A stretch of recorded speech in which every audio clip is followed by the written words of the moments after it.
옆에 분들에게 주님의 이름으로 사랑합니다. 함께 하겠습니다. 주님의 이름으로 사랑합니다. 너무 멋진 분들이 앞에 계시네요. 말씀을 전하는데 힘이 됩니다. 눈 내리는 날 이렇게 은혜를 사모해서 오신 모든 분들 하나님의 은혜가 있을 줄 믿습니다. 아멘. 말씀을 나누겠습니다. 오늘은 예수님을 만난 두 환자에 대해서 이야기를 하려고 합니다. 첫 번째는 나병 환자입니다. 예수님께 찾아온 나병 환자가 예수님께 오늘은 성경 쭉 볼 텐데 한번 나병 환자가 예수님께 어떻게 말했는지 한번 보겠습니다. 우리 누가복음 5장 12절 함께 읽겠습니다. 시작. 예수께서 한 동네에 계실 때 온몸에 나병 들린 사람이 있어 예수를 보고 엎드려 구하되 이르되 주여 원하시면 나를 깨끗하게 하실 수 있나이다 하니, 나병 걸린 환자가 예수님께 나왔어요. 이 당시 정결 예법이 정말 엄격했습니다. 이스라엘 사람들이 정결 예법이 굉장히 엄격한데 나병 걸린 사람은 부정한 사람이죠. 그러니까 일반인과 접촉하면 안 됐어요. 부정한 사람이 일반인하고 접촉하면 일반인이 부정해지기 때문에 그 율법의 핵심은 정결함이었습니다. 정함과 부정. 그러니까 이스라엘 사람들이 율법을 잘 지키는 이유는 정결하게 살기 위해서입니다. 그런데 이 나병 걸린 사람은 그냥 그 자체로 부정한 사람이에요. 그래서 일반 사람하고 이렇게 닿으면 안 됐습니다. 접촉이 되면 안 됐죠. 만약 이를 어기고 일반인과 접촉했을 시에 율법에 의한 처벌을 각오해야 했습니다. 이 이유는 학자들에 따르면 그 당시 대부분의, 지금 나병은 한센병을 이야기하는데 학자들이 설명을 할 때 이 당시 이유를 알 수 없는 피부병을 다 나병이라고 했다고 합니다. 그리고 그 나병이 전염성이 있다고 보았다고 합니다. 그러니까 전염성이 있기 때문에, 나병에 걸린 사람이 전염성이 있기 때문에 그 사람이랑 닿으면 어떻게 되죠? 전염이 될 수 있는 확률이 있기 때문에 부정하다고 여기고 격리했다고 합니다. 나병이 있는 사람들과 접촉하면 부정하게 된다고 여기는 것은 피부병이 옮을 수 있다는 것을 의미하기도 했습니다. 현대의학에서 보아도 나병 환자를 격리하는 것은 이렇게 그 피부병을 옮지 않기 위해서 이렇게 떨어뜨려 놓는 그런 것을 의미했습니다. 한 사람이 전염병이 있는 병으로부터 공동체를 보호하기 위해, 그때는 치료 방법이 많이 없기 때문에 전염성이 있는 사람을 격리시키고 나머지 멀쩡한 사람들이 이렇게 사회생활을 하게 만들어두는 게 최고의 방법이었다고 설명을 하기도 합니다. 오늘날로 비교해서 설명하자면 이런 것과 비슷하다고 보면 됩니다. 얼마 전까지 우리는 코로나 때문에, 이제 기억도 안 나시죠? 코로나 시절. 그렇죠? 근데 별거 몇 년 전이에요. 코로나 확진 걸린 사람이 만약에 확진 걸렸는데 나는 죽어도 예배 드리겠어. 그리고 예배를 드리러 와서 나라의 방역 지침을 어기고 예배를 드렸다면, 그러다가 예배를 드렸는데 함께 온 사람들은 모르잖아요. 온 사람들이 모르고 같이 예배 드렸다가 그 코로나가 퍼졌다면 그때 어떻게 됐죠? 난리가 났죠. 20몇 번 확진자, 일신교회 방문했고 막 뉴스에 나오고, 일신교회 하면 계속 나오고, 난리가 나잖아요. 그래서 추적조사 중, 같이 예배드린 마모씨 추적조사 중 막 난리가 나잖아요. 그렇게 했죠. 진짜 얼마 전이죠, 그게. 그렇게 난리가 났을 겁니다. 뉴스에 나오고 몇 번 확진자 교회 방문, 교회를 폐쇄하고 함께 예배드리는 사람 다 같이 막 여기 코로나 검사하고, 그리고 그 집에서 또 추적조사한다고 그 집에서 같이 밥 먹은 사람 동선 파악하고 동선 공개하라 그러고 난리가 났을 겁니다. 그렇기 때문에 코로나에 걸렸음에도 불구하고 나는 예배 드릴 거야 나온 그 첫 번째 사람을 굉장히 비난했잖아요. 막 왜 교회에 나왔냐 굉장히 비난했잖아요. 지금 나병 환자가 사회적으로 그런 사람이었다고 생각하면 이해가 쉽습니다. 왜 나병에 걸렸는데 부정한 사람이 사람들하고 접촉해? 안 돼. 접촉하면 안 돼. 그래서 나병에 걸린 사람은 나는 부정한 사람입니다 사람들한테 외치면서 다녔어야 돼. 나랑 접촉하면 당신들 피부병에 옮을지 몰라요, 나병에 옮을지 몰라요 하고 스스로 격리돼서 살았던 사람이에요. 정말 이렇게 부정한 사람들에게서 스스로 떨어지게 되고 또 가까이 갈 수 없는 사람이 예수님께 나왔습니다. 우리는 코로나 시국을 겪어봐서 알고 있습니다. 내가 그 당시에 조금만 열이 나는 것 같고 기침하고 콧물이 나는 것 같으면 교회 나오실 수 있으세요, 없으세요? 나오기가 꺼려지잖아요. 혹시나 내가 걸려서, 제가 제일 무서웠던 게 그거예요. 제가 제일 무서웠던 게 목사가 코로나 걸려서 성도들 감염시키면 뉴스에 나오면 일신교회 무슨 목사 예, 열 몇 번째 감염자였고, 그럼 난리 진짜, 단 그런 불상사는 없었지만, 그 뉴스에 나오면 제일 무서웠던 게 그거예요. 조금만 아파도 교회 나오기가 꺼려졌던 게 우리의 마음이잖아요.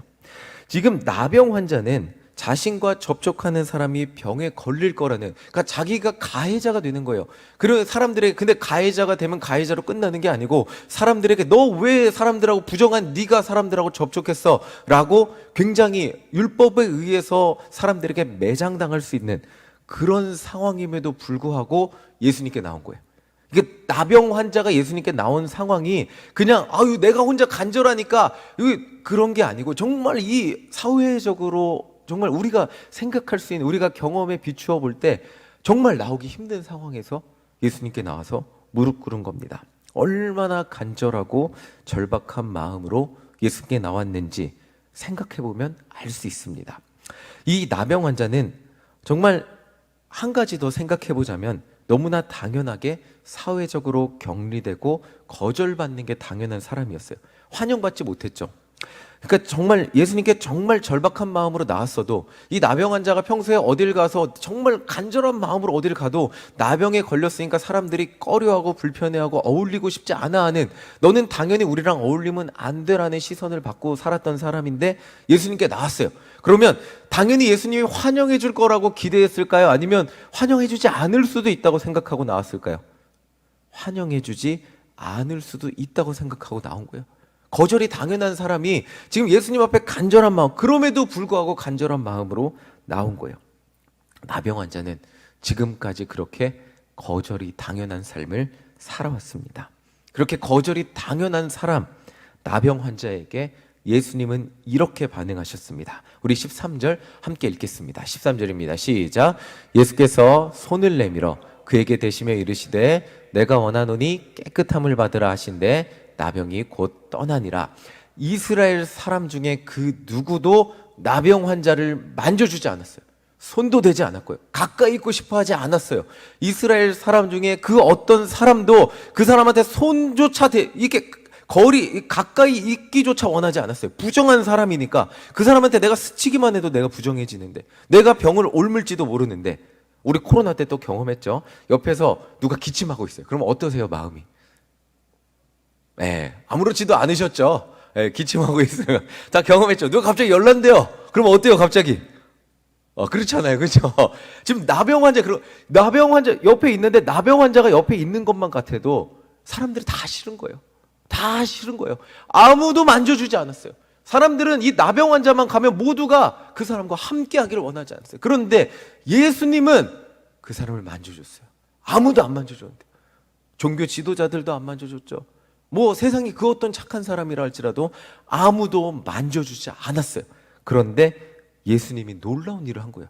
아무도 안 만져주는데 손을 내밀어 그에게 대시며 이르셨습니다. 뭐라 그랬죠? 내가 원하노니 깨끗함을 받으라 하니까 나병이 고침을 받았어요.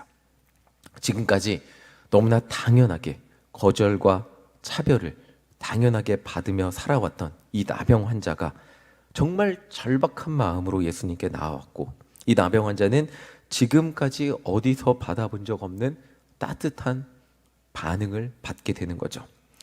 그것이 바로 예수님이 자신의 몸에 손을 대어주신 거예요. 이 세상 누구도 자신의 몸에 손을 대어주지 않았는데 정말 더러운 사람이라고 사람들이 손가락질하고, 그리고 병에 전염될지 모른다고, 그리고 죄까지도 전염될지 모른다고 자신을 그런 사람으로 여기고 피했는데, 심지어 가족까지도, 정결례법에 의하면 가족까지도 함께하면 안 돼요. 그런데 가족도 자기를 챙겨주지 않고 가족도 거리를 뒀는데 예수님은 만져주신 거예요. 아무리 가족이라고 해도 만져주려고 하지 않는 우리의 연약한 모습이 언제나 있죠. 우리의 연약한 모습을 보며 가족이라도 이렇게 말할 수 있어요. 왜 엄마는 항상 그 모양이야? 아빠는 왜 그래 맨날? 오히려 화를 내는 것이 가족이기도 합니다. 아무리 가족이라고 해도 왜 당신은 그래? 왜 바뀌지 않아? 왜 당신은 아무리 가족, 왜 너는, 자녀에게도 마찬가지죠.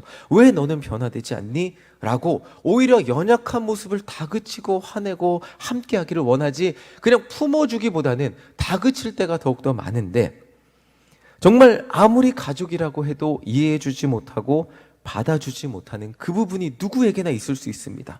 세상 누구도 받아들여주지 않는 그 가장 나병 환자의 더럽고 연약하고 죄악된 부분을 예수님이 만져주시고 받아주시고 회복해 하셨다는 거예요. 그리고 그 결과 나병이 떠나갔습니다.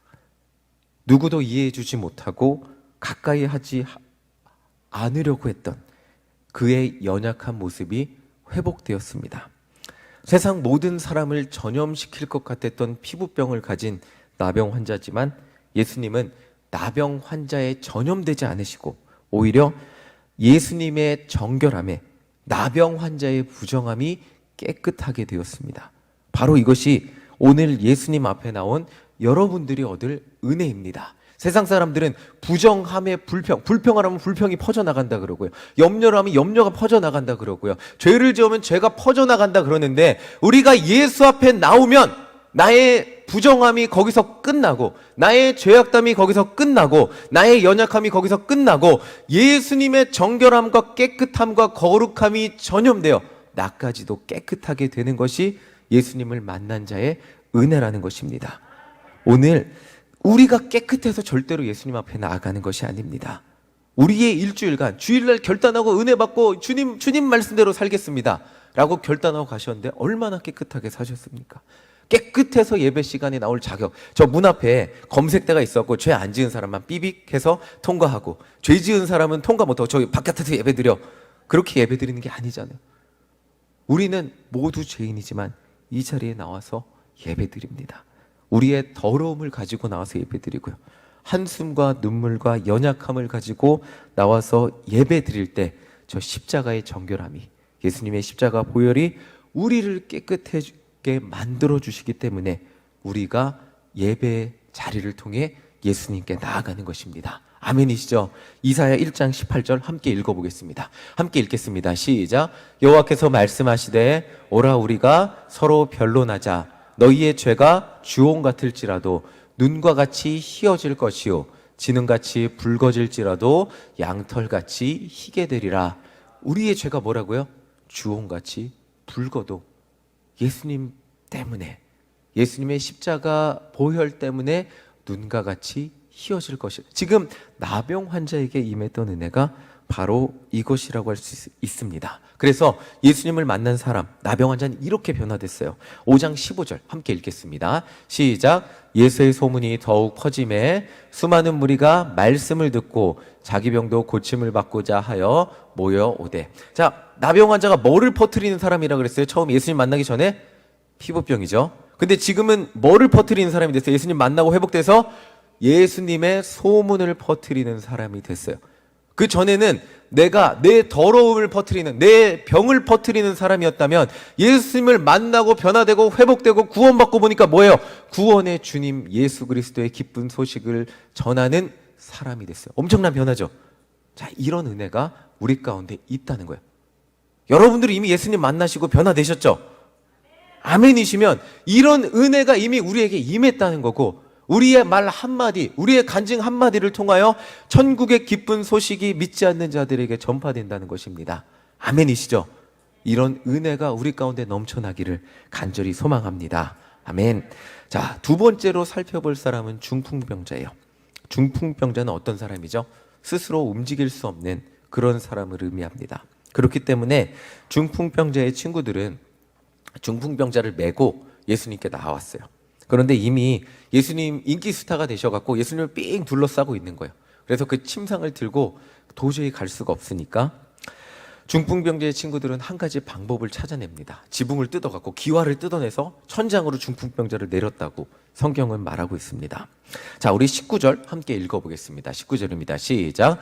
무리 때문에 메고 들어갈 길을 얻지 못한지라 지붕에 올라가 기와를 벗기고 병자를 침상째 무리 가운데로 예수 앞에 달아내리니. 기와를 벗겼대요. 병자를 이렇게 위에서 내린 거예요. 대단하죠. 그렇게 예수님 앞에 내려놓는데 성공했습니다. 남의 집 지붕을 뜯는 게 상식적일까요, 여러분? 제가 이 설교를 준비하면서 이 지붕을 어떻게 뜯었지? 어떻게 들고 갔지? 그것도 생각하는데, 야, 지붕 뜯는데 그 집 주인은 가만히 있었을까? 그 생각도 했어요. 이게 굉장히 어려운 얘기입니다. 아무리 예수님 만나고 싶어도, 아무리 고침받고 싶어도 남의 집 지붕을 뜯어서까지 중풍병자를 예수님 앞에 나아가게 한다는 것, 이게 제 상식적으로는 잘 이해가 되지 않았어요. 그런데 예수님은 이 중풍병자의 친구들의 비상식적인 행동에 이렇게 반응하세요. 20절 함께 읽어보겠습니다. 시작. 예수께서 그들의 믿음을 보시고 이르시되 이 사람아 내 죄사함을 받았느니라. 자, 이 말이 예수님 중풍병자 친구들의 믿음을 보시고 중풍병자에게 이렇게 말한 거예요. 너의 죄사함을 받았다. 근데 저 여기서 두 가지 의문이 생겼어요. 뭐냐면 첫 번째는 남의 집, 그러면 내가 고침받고 싶으면 남의 집 지붕을 뜯고 가서 고침받는 게 옳은가? 이 첫 번째 질문과 두 번째는 중풍병자 본인의 믿음이 아니고 중풍병자 친구들만 믿음이 있으면 중풍병자는 구원을 받는가? 이 두 가지가 제가 의문을 가지게 됐어요. 제가 첫 번째 드린 질문, 중풍병자 남의 집 지붕을 뜯는 게 과연 옳은가? 자, 이 중풍병자의 이야기는 이렇게 생각해 보면 됩니다. 예수님을 만날 수 있다면, 만나야만 한다면 어떤 방법이라도 찾고자 하는 그 절박함을 말하고 있습니다. 그러니까 아까 나병 환자도 그랬죠. 당시 상식과 율법을 지켰으면 예수님께 나병 환자는 가면 안 돼요. 상식적으로 가면 안 돼요. 예수님한테 부정한 사람이 나는 죄인입니다 소리치고 다녀야 되는데 어떻게 예수님께 나아갑니까? 그런데 나병 환자는 정말 절박함을 가지고 예수님께 나아갔어요. 그렇다면 이 중풍병자의 친구들도 역시 남의 집 지붕을 뜯으면 안 되죠. 그런데 뜯으면서까지 예수님께 나아갔다는 것은, 오늘 성경이 말하는 것은 예수님이라는 분 앞에 나오는 아주 그 절박함을 말하고 있는 거예요. 간절함을 말하고 있는 거예요. 바로 이 순간, 이렇게 생각하면 좀 이해가 쉽습니다. 오늘 우리가 죽음을 앞두고 있고 내가 죽을 때까지 예수님 만나지 못하면 중풍병자로 살다가 얘가 내 친구인데, 진짜 친한 친구인데 예수님 만나지 못하면 얘는 죽을 때까지 중풍병자로 누워있다가 욕창이 생기고 죽을 거야 라고 생각한다면 그냥 내버려 두시겠습니까? 지붕을 뜯어서라도까지 예수님을 만나게, 마지막 희망이라면 뜯어서까지라도 나중에 지붕 만들어 주지 뭐 라고까지 해서 예수님 만나게 하시겠습니까? 만나게 해야죠. 그렇죠? 만나게 해야죠. 중풍병자를 살리고자 하는 이 친구들의 간절함을 말하고 있습니다. 우리가 살아가면서 상식적인 상황만을 마주하며 살 수는 없습니다. 살다 보면 도저히 비상식적인 일들에 사기를 당하기도 하고 인생의 어려움을 당하기도 하고 갑자기 예기치 못한 아픔이, 질병이 찾아오기도 합니다. 나는 건강한 것만 먹고 살았는데 더 아프기도 합니다. 견딜 수 없는 인생의 절망의 상황을, 비상식적인 절망의 상황을 마주하게 되죠. 여러분들이 나병 환자인데, 만약에 여러분들이 나병 환자라고 생각해 보세요. 예수님을 만나면 회복될 수 있다고 생각한다면 어떡하겠어요? 어떻게든 만나려고 하시겠습니까? 아니면 율법에서 금지하고 있으니까 난 만나지 못해 라고 숨겠습니까? 예수님 만나면 나병 끝나는데 어떻게든 만나려고 하겠죠. 그러면 여러분들이 중풍병자의 친구라면 얘가 예수님 만나면 회복될 것 같은데, 그렇다면 어떻게든 만나게 하시겠습니까? 아니면 저 지붕이 있으니까 사람이 많으니까 그냥 다음에 만나자 하시겠습니까? 어떻게든 만나게, 지금 이 예수님을 만나게 하는, 정말 이 예수님을 만나서 고침을 받을 수 있다면 어떻게든 만나게 하려는 이 사람들의 간절함을 말하고 있습니다. 이 중풍병자의 친구들은 이 간절함으로 자신의 친구를 남의 집의 지붕을 뜯고서라도 예수님 앞에 내려놓았어요. 그리고 그 뜯음 앞에, 그렇게 간절함 앞에 예수님은 이렇게 말씀하셨어요. 24절입니다. 우리 함께 읽겠습니다. 시작. 그러나 인자가 땅에서 죄를 사하는 권세가 있는 줄을 너희로 알게 하리라 하시고 중풍병자에게 말씀하시되 내가 내게 이르노니 일어나 내 침상을 가지고 집으로 가라 하시매, 예수님은 중풍병자 친구들의 믿음을 보시고 병에서 회복시켜 주셨을 뿐만 아니라 죄에서 자유를 얻게 하셨습니다. 그렇다면 제가 자연스럽게 아까 말씀드렸던 두 번째 질문으로 이어집니다. 중풍병자 본인의 믿음이 아닌 중풍병자 친구들의 믿음이 효과가 있을까? 부모님이 잘 믿으면 그러면 자녀들은 예수님을 잘 믿게 될까? 이것에 대한 대답은 이것입니다. 예수님 앞에 나아온 모든 사람들은 죄로부터 자유함을 얻고 회복된다는 것입니다. 나병 환자가 전염시키는 것이 피부의 전염병이었다면 예수님으로부터 퍼져나가게 되는 것은 천국 복음, 하나님의 구원의 은혜. 예수님 앞에만 나오면 그 누구도 구원받지 못할 자가 없다는 천국 복음의 비밀, 하나님의 은혜였다는 것입니다. 누가복음 4장 18절 19절에서 예수님이 이렇게 말씀하셨어요. 우리 함께 읽어보겠습니다. 시작. 주의 성령이 내게 임하셨으니 이는 가난한 자에게 복음을 전하게 하시려고 내게 기름을 부으시고 나를 보내사 포로된 자에게 자유를, 눈먼 자에게 다시 보게 함을 전파하며 눌린 자를 자유롭게 하고 주의 은혜의 해를 전파하게 하려 하심이라 하였더라. 그러니까 아무것도 하지 못하고 무기력하게 누워있던 시체와도 같던 중풍병자가 지금 예수님이 말씀하셨던 이 예수님의 구원자의 사역을 통해 회복된 것입니다. 예수님께 나오는 모든 자는 자신의 병으로부터 구원받고 자신의 무기력함으로부터 구원받고 자신의 연약함으로부터 구원받고 자신을 이 중풍병자와 때로는 어떤 사람을 중풍병자와 같이 아무것도 못하게 만들었던 마음의 병으로부터 구원받게 된다는 것입니다. 그러니까 중풍병자 친구들의 믿음이 무엇이냐면 얘는 예수님 앞에 가면 반드시 산다. 예수님 앞에 데려다 놓는 믿음이에요. 그러면 예수님 앞에 이 친구들이 데려다 놨잖아요. 데려다 놓는 것까지가 중풍병자 친구들의 역할이고, 그러면 그 사람을 회복시키시고 구원하는 것은 누구의 역할이에요? 예수님의 구원의 은혜, 예수님을 만난 자가 경험하게 되는 구원의 은혜, 십자가의 능력이라는 거죠. 자, 그래서 이렇게 됐습니다. 우리 25절 함께 읽겠습니다. 25절입니다. 시작. 그 사람이 그들 앞에서 곧 일어나 그 누웠던 것을 가지고 하나님께 영광을 돌리며 자기 집으로 돌아가니. 어떻게 됐대요? 나병 환자가 곧 일어나서 하나님께 영광을 돌리는, 아무것도 못하던 누워있던 자가 하나님께 영광을 돌리는 자가 되었습니다. 며칠 전에 젊은이부 수련회가 끝났습니다. 젊은이부 수련회를 하면 사진 한번 보여주세요, 전사님. 이렇게 젊은이부 수련회 기도를 했는데 제가 숫자를 세보니까 오후 예배 때 40명까지라고 생각했는데 보니까 한 35명 왔더라고요. 근데 수련회를 하면 저는 굉장히 많이 마음이 어렵습니다. 어렵다는 이유가 굉장히 부담이 돼요. 저도 제가 집회를 인도해야 되고 청년들이 뭔가 기도를 해야 되고 은혜를 받아야 되고 예수님을 만나야 되고, 그러면 제가 은혜로운 설교를 해야 되고 기도를 하게 만들어줘야 되는데 자신이 없는 거예요, 사실은. 제가 예수님이 아니잖아요. 제가 할 수가 없는 거예요. 그래서 설교를 준비하면서도 마음에 확신이 없습니다. 그래서 그 토요일 날 제가 막 설교 준비를 다 끝내고 한 2시간 동안 혼자 집에서 그냥 기도했던 것 같아요. 방법이 없어요. 제가 할 수 있는 건 기도밖에 없잖아요. 제가 예수님이 아니고, 제가 무슨 엄청난 부흥사도 아니고, 제가 손만 얹으면 갑자기 암 환자가 낫는 것도 아니고, 저는 그냥 평범한 목사고 부목사잖아요. 그러니까 제가 할 수 있는 거는 기도밖에 없더라고요. 말씀을 준비를 마치고 그냥 애들 레크레이션 하는데 가보지도 않고 마음이 하나님 오늘 밤 어떡해요 하고 그냥 기도만 했어요. 그리고 기도하는데